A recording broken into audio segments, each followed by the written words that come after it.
For the longest time after the abuse, I let it define me, and I carried it around with me everywhere I went, which then led to the abuse. Because I was then within his reach. My own beliefs are being used to trap me. If I don't satisfy this man, then I'm not going to heaven. If I don't satisfy this man, then I've broken a covenant between God, myself, and him that he established. I got into the bed. And then he told me to take my dress off. So I did. And then he told me to take off my head wrap. He said it made me look old. So I did. And then he told me to take off my stockings. So I did. I was in bed with him, naked, and he molested me.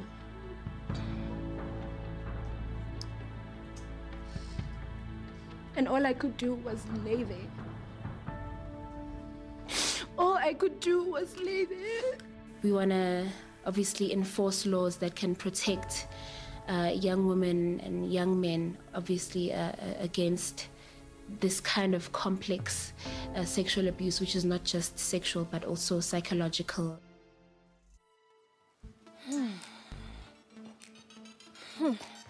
And on that note, we want to say hello, Dumelang, Sanbonani, South Africa. Welcome to Expressions. This is definitely the place for you to air your views. I'm your host, Jacqueline Mapala. I'm your host, Umxolisi Wagomasango Sizagine from our studios in Auckland Park, Johannesburg. Now, churches should provide a safe haven for people, Igakulugazi, girls and women. But recent reports reflect the contrary. Today, we put the spotlight firmly on churches and we find out why young people fall prey to false prophets. Our poll question this evening, are young people gullible and have churches become unsafe? I mean, that's a very important question, because the number of false prophets and fake pastors is increasing in South Africa, with many being referred to as prophets, messengers of God, apostles, and men of God. This phenomena, is rather causing a lot of concern among Christian communities. There's been an increasing call from government to regulate churches. Well, as Expressions, we took to the streets to find out, what do young people have to say about this? Take a look. So today we're putting a spotlight on pastors. So I'm here with the youth today. So we just want to hear their views regarding this matter. South Africa just has to reintroduce new disciplinary methods in their churches. Okay. You know, perhaps they've lost the whole culture of how it has to, what the procedures are supposed to be for an ordained pastor to stay true to his responsibilities. Christianity as a whole is far too big to add some form of regulation, because as soon as they start regulating it, it's adding like a touch of like, it's taken away from the element of spirituality and religion. Some people in these churches that are being spoken about, I feel like they could have done something to just leave the churches, because I feel like also the people who stayed in these churches who have been abused, they let it go on for so long that these pastors or the leaders felt like it's okay. If the pastor is preaching something that is not from the Bible and it contradicts the word of God, then you as an individual should start questioning whether you're at the right place. I think it's important not to idolize these pastors, but rather remember the purpose why we went to church in the first place. Because like if we go there and we idolize them and let them take advantage of us, who's protecting us from the pastors? When we go to church and we obviously expect to have a leader. A pastor is someone who's supposed to guide you, supposed to shepherd you in your way, in your faith. Yeah. Therefore, in that being alone, it already gives him sort of a spotlight or an elevation where we see him as someone who's not like us.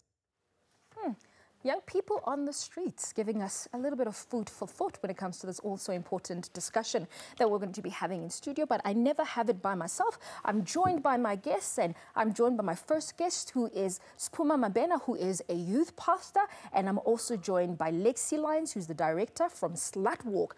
Welcome to Expressions. Thank you so much. We're discussing a really serious topic tonight, but I think before we get into the conversation, I never do this by myself. My co-host Mkolisi is manning our social media corner, bringing some of your perspectives from our social media corner around what we're going to be discussing tonight. So guys, I mean, it's quite an emotional topic to be discussing, especially because we're discussing, most importantly, the vulnerability of young women when it comes to these churches. And I think I want to start with you, Spumi. How rife is this problem? What is it that is happening in the churches that is drawing young people into these spaces and making them so vulnerable? Oh, thank you. Thank you for the question. Look, the truth is, it is a big problem in the church community. What actually makes young people become so vulnerable is a state of not believing in themselves. I think we are having a generation that are from a background of poverty, a background of lack, a background of not having good parenting. Now, when a man of God comes as a person that exudes that level of being a father, they then become vulnerable because he speaks to the problem or the gap that they didn't have as they grew up. So ultimately we're saying that the things that young people lack, you know, you're talking about the gaps in the family. Yeah. So people who are supposed to be protecting them and making them safe are using these things, these values, to take advantage of them. And I think, Lexi, let me bring you into this. I mean, clearly you can hear there's a lot of psychological and mental violation where they're taking advantage of young people and I guess some of their shortfalls in life. How do we empower girls? We saw Cheryl Zondi speaking about that, to say, look, we need to empower girls. We need to be able to teach them to know that this is wrong. But how do we do that practically? You know, what it boils down to is people are not letting women and girls have voices. A girl comes to you and tells you she's been raped. You say, oh, no, it wasn't rape. You know, and that's what people are doing. The police are doing it. That's what's happening in our society. We deal with this every single day. Women are not being taken seriously. We are being judged by what we were wearing. What were you drinking? Were you high? Were you drunk? Did you like him? Did you flirt first? What did you say? Did you really say no? Did you say it like really? That is the biggest problem. And people in a state of power, like a pastor, they tell you, this is what you have to do to go to heaven, like she said. And you believe them because they're a man of God. How could they be wrong? Again, the question is, you know, Spumi, what are we teaching young people? They come to these places hoping to find solutions and answers, enlightenment, wisdom, yet they end up being in these kinds of... As a pastor, I mean, what do you have to say when it comes to the teachings and being able to equip young people so that they're not prey to false pastors and false prophets? It's the truth that the Bible is there to empower, to develop. The doctrine is there to make a person better. So a person comes to church, he comes to church whatever state, but when the man of God or the leadership within the church is there, is supposed to empower him spiritually, mentally, so that he's strong enough to be able to face the world. A lot of them come into the church, a lot of people come into the church at the worst state, if I may put it like that. And as they come to church, there's that level of development that must come in. And that is in the Word. And they're supposed to be able to face the world. They're supposed to be able to empower others. They're supposed to be able to be a better person. There's no way in the Bible where there is supposed to be somebody who exudes himself as God. So nobody is God. Nobody is God in the church. Yeah. There's only one God. Okay. So Lexi, you're speaking about young women should speak out, and we saw with Cheryl, she did speak out. Let's talk about the aftermath. What can young people do to get the right kind of support, at least find avenues where this is a supported decision to speak out? You know what? The only way to find a supported situation is to, number one, report it to the police. And number two, find organizations like the Tears Foundation or Slutwalk Johannesburg on Facebook, on social media, get their number off Google, you know, get in touch with one of those organizations. We hand out care kits, we give counseling, we do all sorts of things to help these young women get through their trauma, because it's not just a one-time thing. You've been raped today, but you're going to live through that nightmare for the rest of your life. Yeah, it's a burden you carry for the rest of your life. And I think I want to say to young women, young men out there, please speak out, seek out help. You're never, ever alone. You're watching Expressions. We'll be back right after this.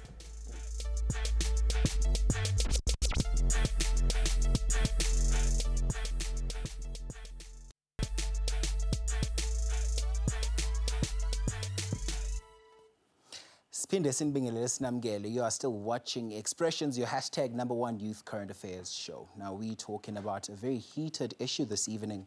We're asking, are young people gullible and have churches become unsafe? I'm joined by Utepiso Malachi, who's a pastor's kid, as well as Solomon Izang Ashons, who is from the Movement Against Abuse in Churches. Gentlemen, good evening and welcome to Expressions. Thank you very much. Now, I'm going to start with you, Solomon. Solomon, you're a very controversial figure.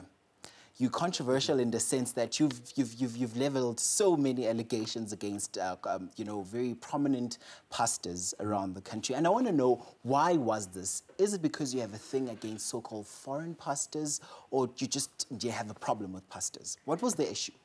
I think for me, I mean, by the way, I'm a foreigner myself. You know, I'm originally Nigerian. My wife is from KZN, and we have 2 kids. But for me, it's just looking at the church. I'm looking at a lot of things that's wrong in the church. And the church is not ready to tackle it. Like we're talking about sexual abuse now and rape. You know, I think the church is one of the best places where you can rape a woman and get away with it. That's my...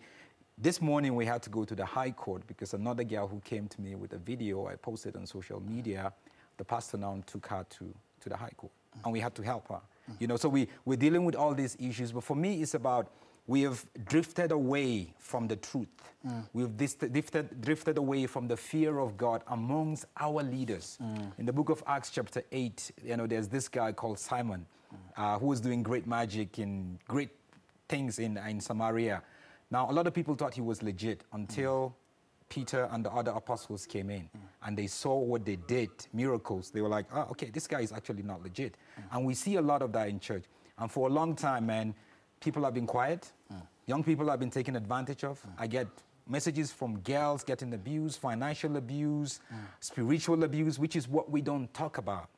Because a lot of this rape is not just for pleasure. There's a spiritual dimension to it. Indeed. Tsepiso, I need to bring you in on this. You heard what Solomon has just said. He just said something that grabbed me. He said, church is a place where a young girl can go and get raped and no one can do anything about it. As a pastor's kid, what do you have to say about that? Have our churches really become that unsafe? Well, firstly, in as much as we're talking about this, we've generalized it so much that we've gone away from the sense that not all pastors are doing this. And we realize that with a lot of people going to church, it's like what Pastor Puma was saying, that people go to church at their worst of times. And when they get there, anything that is being told to them to help them get out of their situation at a very quick or fast-paced matter, then that's what is sunk in deeper than the truth, as you were saying in the Bible. So in what he said, it is true because we do not see our spiritual leaders as people who are capable of doing such acts. As you, or as a person, or as a pastor in church, we never think of you as human like us, as you are sent from God to guide us into the kingdom of God. And as he's speaking about being human, Solomon, you made some scathing remarks against one pastor as well. And this matter was taken to court in which you issued an apology. And part of your apology read that, of course, some of the claims that you made were false allegations. Then how do we end up believing a person like you who's got this massive cause, which really speaks to what's happening in society? My target was to take the case to the Supreme Court. That was my target, but I was handicapped financially, you know. So I didn't write that apology. I mean, you know the way the legal thing works. You know, I was just given that apology to sign, which of course I signed. And for me, it's not about believing me or disbelieving me, but if you look at my evidences, what I put out there, and also in due time, what is going to happen in that case. I don't have an agenda. I don't have an agenda against anyone. My aspiration is not to build my church. You know, that's not my aspiration. And I love everybody. Even some of these guys that I speak about, you know, on social media and media, I pray for them in my house daily. So let's get that clear. I love the church so much, but sometimes we love the church so much that we don't criticize the church. The church is not perfect, and we have to accept that. But when we criticize the weaknesses of the church, then we can grow. Then we can protect young people. Then we can protect women. But we don't do that. We suspend our brain. I mean, I get attacked all the time. You know, I've gotten death threats. They came to my house. My wife was harassed and all that kind of stuff. But would that stop me? It's quite an emotive issue indeed. And Mugeli Lapekaya, at the back of that, I just quickly need to check in with your expression for this week. Here's your WhatsApp note. Yes, I do believe that young people are very gullible, especially in our churches. We tend to not see the facade that pastors portray in front of our eyes because we are so desperate to get healing, miracles, and for things to go right in our lives. So we are easily influenced and more prone to false prophecies. All right, of course. Let's just quickly as well check in with our social media gentleman for this evening. Of course, he says, I'm at peace with myself. I do not subscribe to any religion whose history was not meant for the good of African people. Zweli says the main phenomenon is that most churches in the current era are no longer representing the fundamental religious agenda. They abandoned the actual meaning of religion and they're only obsessed with money, power and status. Remember to keep these comments sweet and short. Gani says, yes, they are. I believe everyone must get a relevant qualification to be a pastor. And Duneo says, South Africa loves miracles and prove that if the pastor says, come, I will pray for you, you will be rich. It's true, millions of people joined the church. And of course, imibono that I expressed in this particular segment are those of the viewers of Expressions and in no way reflect those of Expressions and its producers. Remember to keep these comments sweet and short. There's more on this all-important conversation when we return. Remember to phone a friend to tell a friend that the hottest current affairs show is now showing.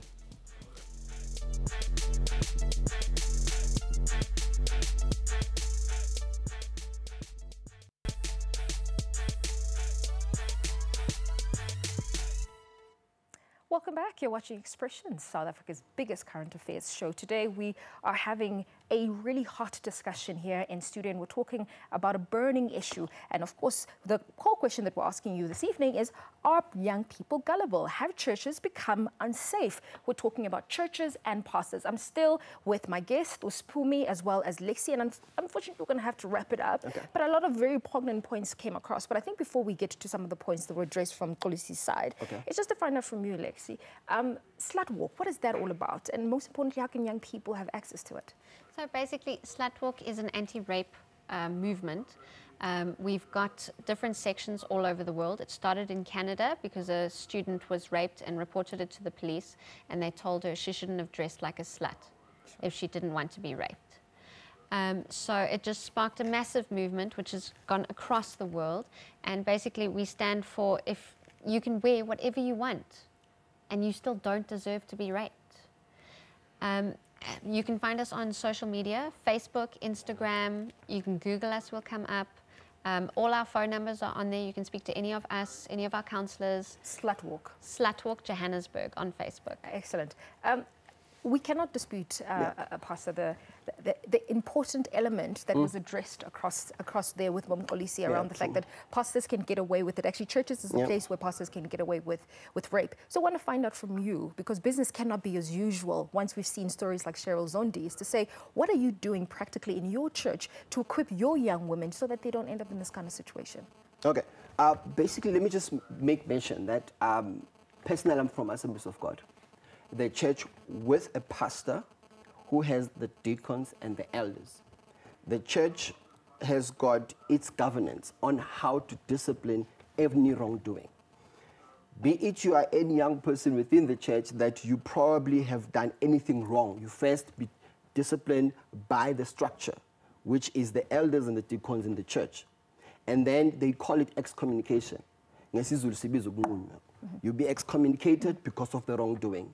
So that is what discipline is in the church. Now, to the pastor, also there is structures. See, if any church or any structure or any organization does not have a way to account to, there's a problem.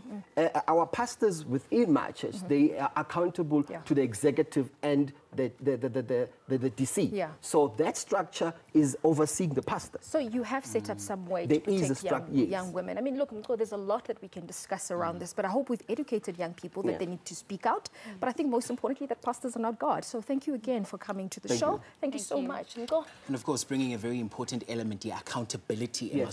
Thank you so much for joining us this evening. Bugeli Lapikaya, as you may know by now, we like to know what you think. But before we get into the video diary, there's the poll results from this evening. We asked if young people are gullible, but let's just quickly find out what you thought on the poll results. Do we have them up? Yes, about 80% of you said yes, and 20% said no. Now, at the back of that, we also like to know ukuthi ngabe nifuna ukuthi sikhulume ngani ngesonto elizayo, and this is your video diary for next week. Yo, Expressions, we just want to ask, are South African artists given enough support to deal with the different facets of the industry? Like, we upcoming artists, right? So we just want to find out the disadvantages and the advantages of that topic, you know? Like, do you have support structures to help you as an upcoming artist to get to where you want to go in your craft? Is there like competitions and such things that we can use or that can be available to an upcoming artist, you know, to push the grind, basically? Yeah. Please elaborate deeply on that, guys. Please. Thank you. Shout out. And we're looking forward to that one. None of my artists that are upcoming, wanting to get into the business, must look forward to that one. And of course, sithi good double HP na ilale ngokuthula noxolo. You know, it's been a very sad week for the country as a whole. From all of us here at Expressions, we wish you a spectacular evening going forward. Bye. Hallelujah.